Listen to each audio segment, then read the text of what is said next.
خوشامدی اس لیے آپ کی خوشامد کرتا ہے کہ وہ آپ کو بیوقوف سمجھتا ہے، لیکن آپ اس کے منہ سے اپنی تعریف سن کر پھولے نہیں سماتے۔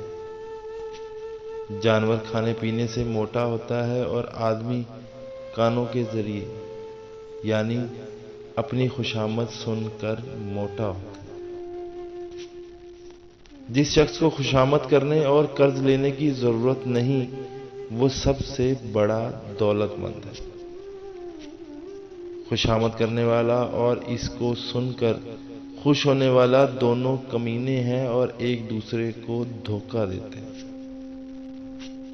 خوشامدی لوگ تیرے لیے تکبر کا بیج ہے۔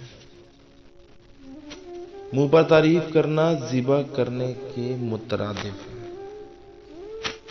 نصیحت سچی خیر خواہی ہے جسے ہم سن نہیں سکتے، لیکن خوشامد بدترین دھوکہ ہے جس پر پوری توجہ دیتے ہیں۔